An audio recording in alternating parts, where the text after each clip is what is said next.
Hello YouTube viewership, it is your friendly neighborhood LPL financial advisor Mike Campagna.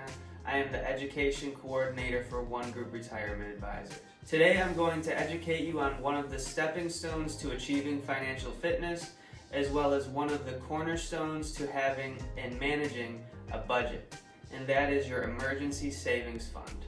We'll talk a bit about why emergency savings funds matter, as well as some steps to creating your own emergency savings fund.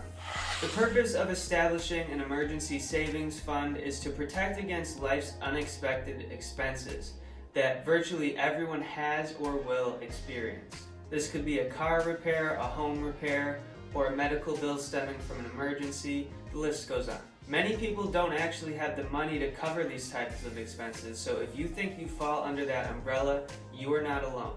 The Federal Reserve's 2018 survey of household economics and decision making found that 40% of Americans could not cover an unexpected expense of $400. That being said, when you have an emergency fund, you're giving yourself a backup plan. Having this emergency savings in place could help you potentially avoid future credit card debt, taking a loan out of your 401k, or straying from financial savings goals that you've been working towards.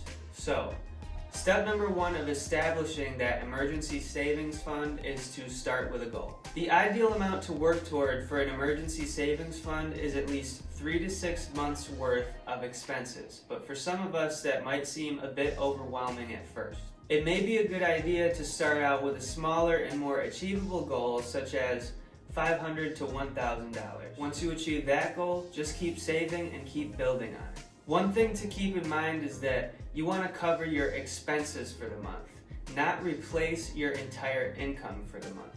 So now that you have a goal in place, it's time to actually open up your emergency savings fund account. Due to the fact that emergencies do not give us notice before they occur, you will need to have quick access to these funds. At the same time, you want to keep this account separate from the account that you use on a day-to-day basis, so you're not tempted to dip into those funds. Some examples of where you could hold this emergency savings fund is a high-yield savings account or a money market account. Now there's a few things you could do to help you keep on track in terms of building up this savings fund. First off, you could automate your savings by setting up an automatic transfer from your checking account to that emergency savings fund account, whether it be once a month or every time you get paid.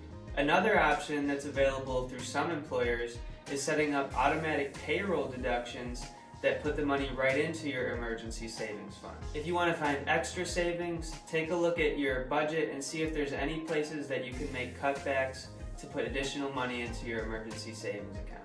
Keep in mind that small changes can add up over time, and it's building good habits that allows you to stay on track and eventually reach your goals. I hope you found this video helpful, and I wish you well on your road to financial fitness.